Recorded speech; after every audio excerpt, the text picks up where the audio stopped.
The day following my first multi-day camping trip in the Clyde, the middle-March weather was still magnificent, so I decided to explore the coastline of the island of Lismore in some detail. A distance of approximately 45 miles round trip from home base in Lochetive. I chose to use my small 2.75 metre F-rib for the journey, as it uses a fraction of the fuel the Grey Gurnard, which is my larger sib, uses. Because I'm using a small boat and outboard, and there are a couple of sections in this trip with strong tides, I timed my journey so the tide races were not going to affect my passage. A light wind ruffled the water surface as I headed down Lochetive at a speed of around 15 miles per hour.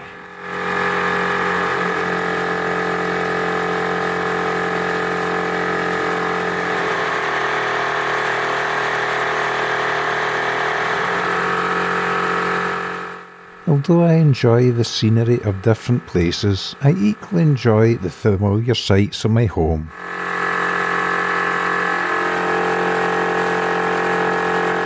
I take great comfort in my familiarity with almost every single blade of grass, and knowing I have some friends around me too.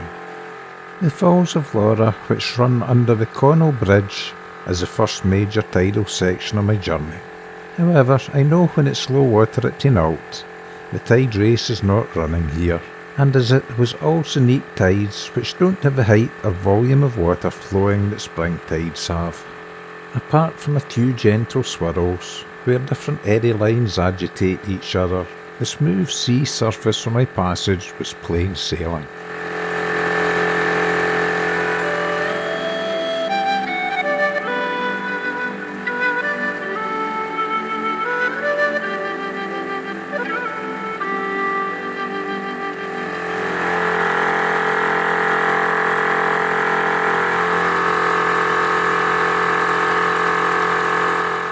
Leaving the relative shelter of Lochetive, I was now approaching Ardmucknish Bay in the Linn of Lorne.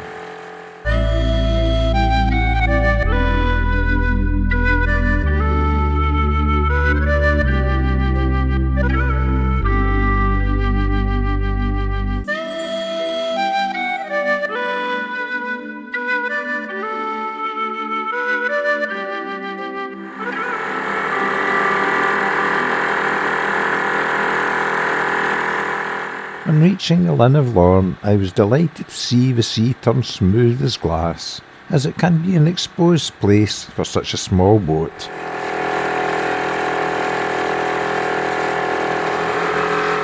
I was now heading for the little island reef of Elan Dhu, which is connected to Elan Macloich by a lovely pebble beach, the perfect place for my morning coffee break, so I pulled over and landed.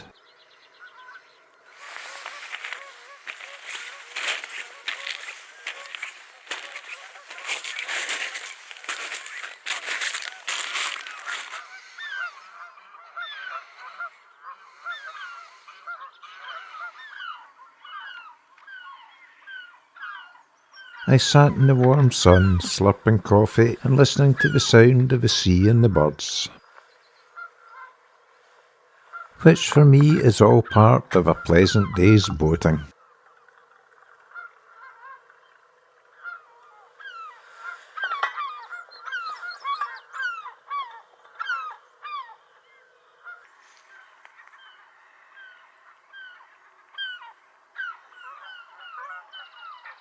Once refreshed, relieved and totally relaxed, I jumped back in the boat and headed on my way, knowing there was no better way to spend my day, and knowing I was now heading for Kilcairn in the island of Lismore. I can instantly see what Lismore was famed for. The old stone buildings are part of its past. The lime kilns still stand and tell their story. Verdant green algae slime below small outcrops of ochre-coloured lime also tell the tale of the island's past. Many parts of Scotland's agricultural land suffered from acidic soil, which makes for poor growing ground. Lime is alkaline, so when mixed with the soil helps to neutralise it, And of course lime is also a basic ingredient for cement for making houses.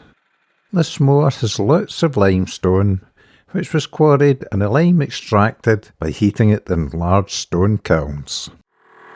Having now crossed to Lismore, I headed along its coast in a clockwise direction at a slow speed and close to shore to see the island in some detail.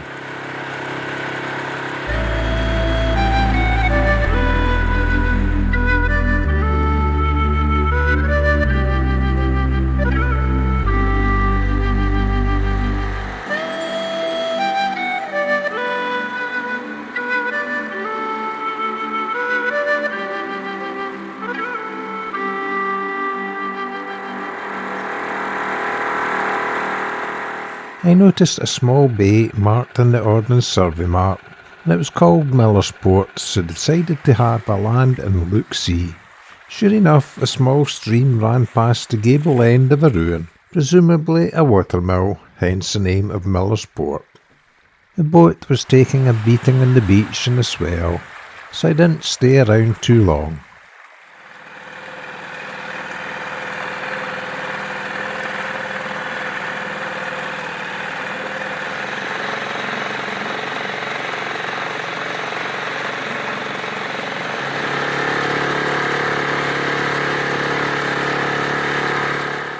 I continued clockwise, going south and heading for the lighthouse.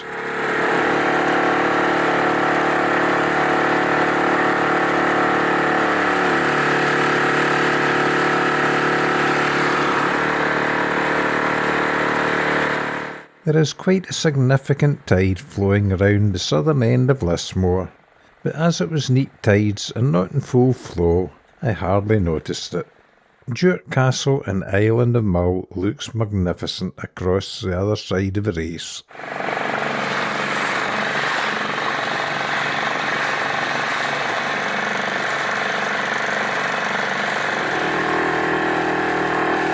Once round the lighthouse, I'm in calm waters again, and start making my way northwards, where I get a good view of the ruins of Acadon Castle.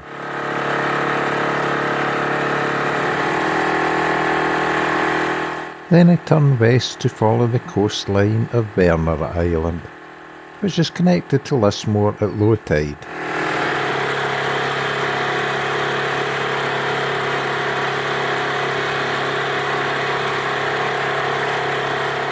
Then I'm heading north again, following the rugged cliffs of Bernard, leaving the distant hills of Mull far behind.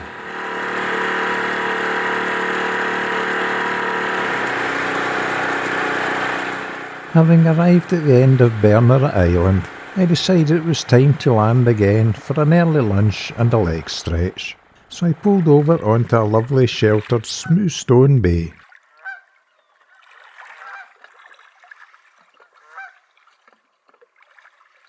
Then stretched myself out in the rocks like a large grey seal and started to scoff sandwiches.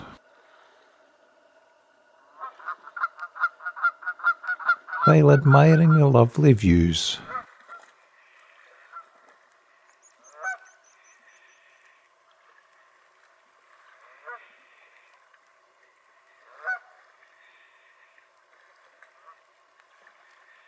Then, feeling a little guilty about scoffing so many sandwiches, I decided to walk to the highest point of Bernard Island, so at least I could say I was a fit fat person.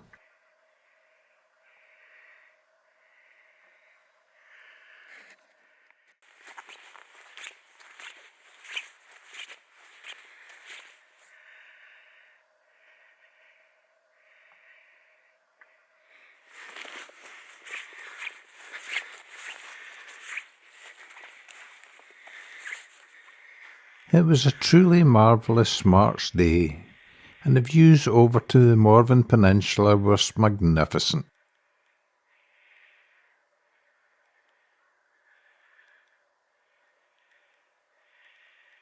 So now fed and feeling slightly weary, I happily jumped back in the boat for a rest and to continue on my way.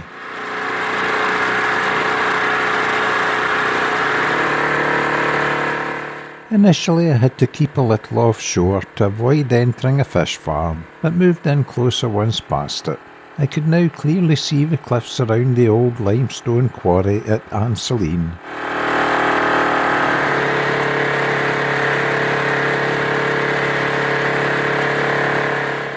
Needless to say, I just had to enter the old harbour area and land for a good gawk at the abandoned lime industry.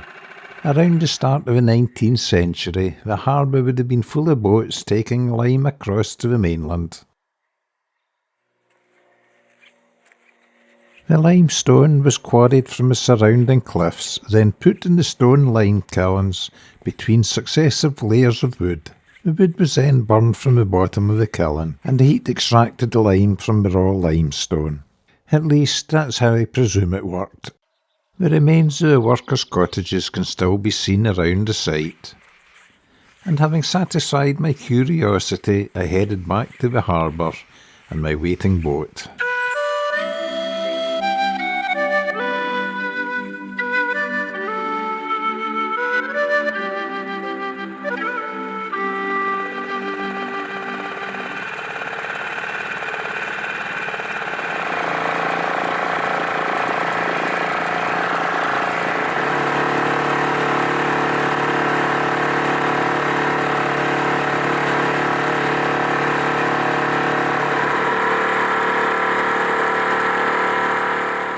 For me, the next place of interest on the Lismore coast is the ruins of Castle Coffin.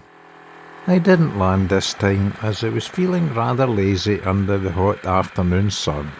Instead, I studied its distinctive outline from the sea before continuing on my way ever northwards.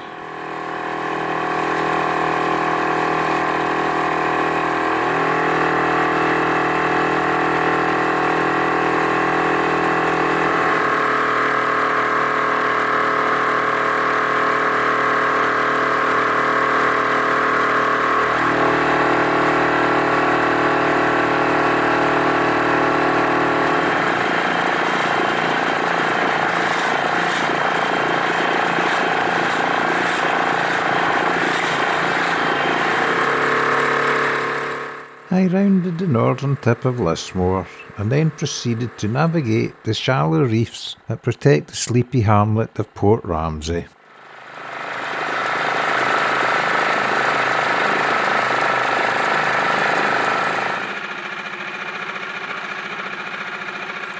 I landed and finished the last of my coffee as I enjoyed the atmosphere of this sleepy place.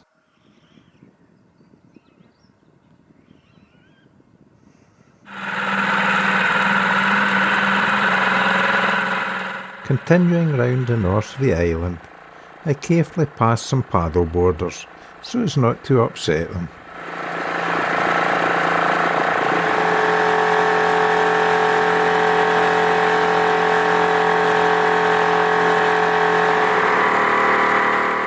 Then I started to head for home by following the east coast of Lismore. The sea is shallow on the east coast, so I had to keep a fair distance from the shore.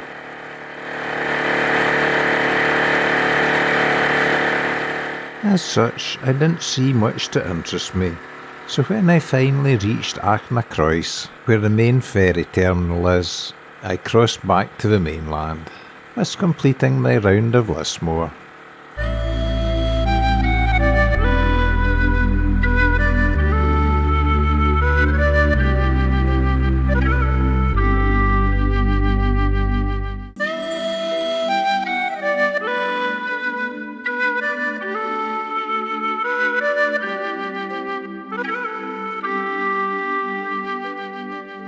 It was well worth taking the time to explore its lovely coast in detail.